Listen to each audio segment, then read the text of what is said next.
Hello everyone, स्वागत है आप सभी का एक बार फिर से हमारे YouTube platform the physics game पर। मैं Parth Srivastava currently enrolled in Banaras Hindu University स्वागत करता हूं हमारे इस बेहतरीन से ऑनलाइन प्लेटफॉर्म पर।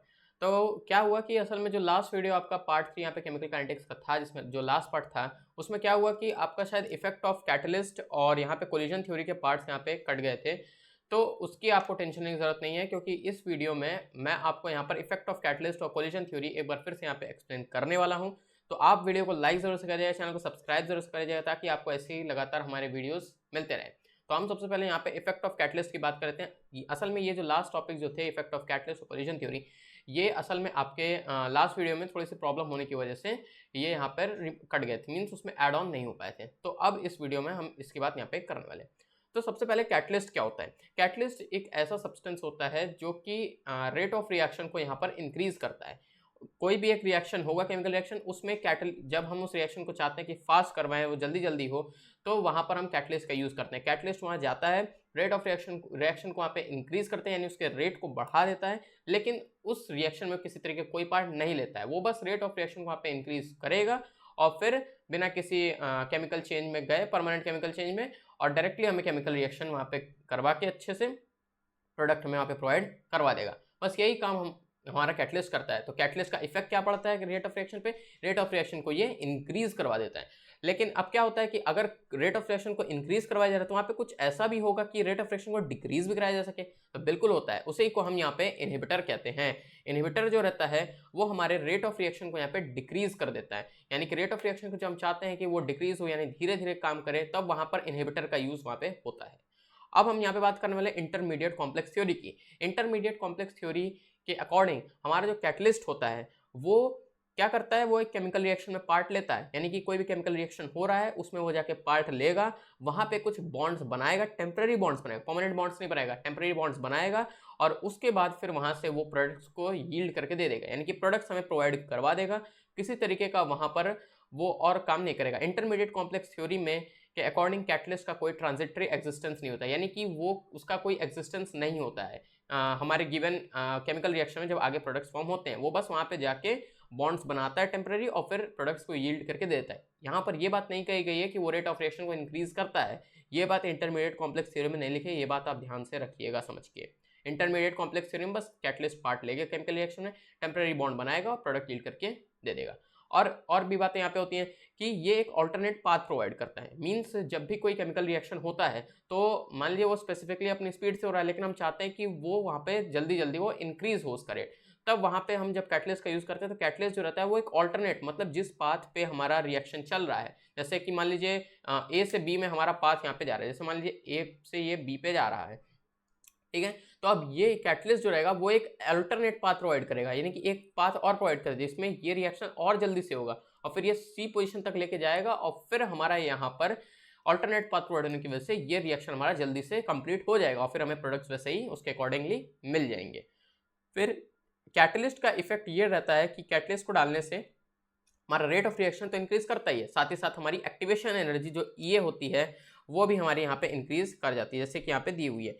हमारी एक्टिवेशन एनर्जी भी बढ़ जाती है रेट ऑफ रिएक्शन के इंक्रीज करने के साथ साथ जब कैटलिस्ट का इफेक्ट पड़ता है तो। और इक्विलिब्रियम जो रहता है वो हमारा यहाँ पे फास्ट हो जाता है, लेकिन डेल्टा जी नॉट जो इसका गिब्स फ्री एनर्जी होता है उस पर कोई इफेक्ट नहीं डालता, और इफेक्ट पड़ना भी नहीं चाहिए वरना प्रॉब्लम हो जाती है प्रोडक्ट्स फॉर्मेशन में। तो इक्विलिब्रियम को फास्ट करेगा, रेट ऑफ रिएक्शन को इंक्रीज करेगा, एक्टिवेशन एनर्जी को इंक्रीज करेगा, और गिब्स फ्री एनर्जी पे किसी भी तरीके कोई चेंज यहाँ पे इफेक्ट अपना नहीं डालेगा, उसको एज इट इज रखेगा। इतनी बात हमारी इफेक्ट ऑफ कैटलिस्ट में है। अब हम यहाँ बात करें अपने कोलिजन थ्योरी की। कोलिजन थ्योरी के कुछ यहाँ पे इंपॉर्टेंट पॉइंट्स आप यहाँ देख सकते हैं।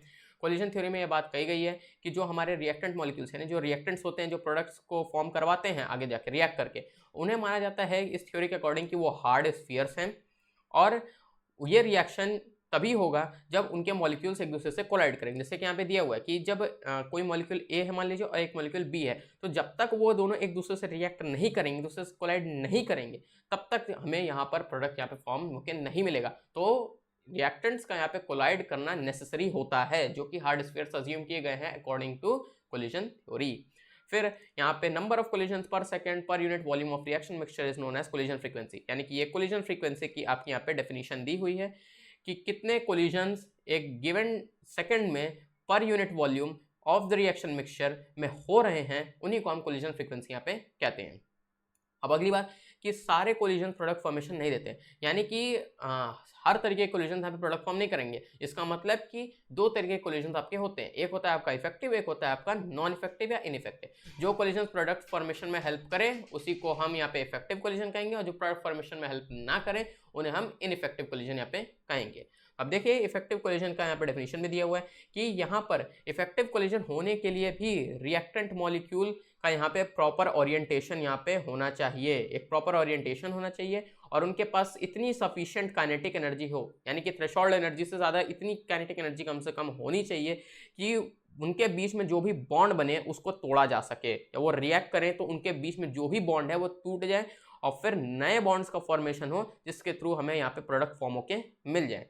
इसी को हम यहाँ पे इफेक्टिव कोलिजन यहाँ पे कहते हैं। और जब ऐसा काम ना हो तो बस वो आपका इनइफेक्टिव कोलिजन हो जाए, जैसे इसका रिवर्स ऑर्डर। ओके, बस ये आपका इफेक्टिव इनइफेक्टिव में डिफरेंस होता है। कोलिजन थ्योरी में इतनी ही बात आपके लिए इंपॉर्टेंट है, आपकी सहूलियत के लिए इतना ही बहुत है कोलिजन थ्योरी के लिए। बाकी चीज़ आप चाहें तो अपने एनसीईआरटी में जो लास्ट पेज दिया हुआ है केमिकल काइनेटिक्स के चैप्टर का क्वेश्चन से पहले का, वहाँ पे आप चाहें तो उसको विजिट करके अच्छे से देख सकते हैं। लेकिन जितनी बातें कोलिजन थ्योरी में समझाने लायक हैं बस इतनी ही बातें उसमें हैं, और बहुत ज़्यादा डीप में आपको जाने की जरूरत नहीं है। वहाँ पे एक एग्जाम्पल शायद दिया हुआ है, उसको आप चाहें तो एक्सेस करके देख सकते हैं, इतना बहुत है। तो मैंने उस पार्ट को यहाँ पे स्किप कर दिया है। तो इसी के साथ हमारा इस वीडियो में कोलिजन थ्योरी इफेक्ट और इफेक्ट ऑफ कैटलिस्ट के बारे में यहाँ पे बातचीत हो गई है, जो कि पिछले वीडियो में किसी ग्लिच की वजह से यहाँ पे कट गई थी। तो आई थिंक आपको ये सब समझ में आ गया होगा। अगर समझ में आया तो वीडियो को लाइक कर दो, चैनल को सब्सक्राइब करके बेल नोटिफिकेशन कॉल पे सेट कर लो, ताकि ऐसे ही आपको लगातार वीडियोस मिलते रहें और लेटेस्ट अपडेट्स सीयूईटी के अकॉर्डिंग आपको लगातार मिलते रहें। तो मिलते हैं हम फिर एक नए वीडियो में, बात करेंगे हम फिर कुछ नए चैप्टर्स के बारे में। इनऑर्गेनिक और ऑर्गेनिक पे अब हम मूव ऑन करने वाले हैं, तो उसके लिए आप अपने आप को प्रिपेयर करके रखिए। तो मिलते हैं फिर एक नए वीडियो में, तब तक के लिए टेक केयर, गुड बाय, मस्त रहे and all the best for your bright future.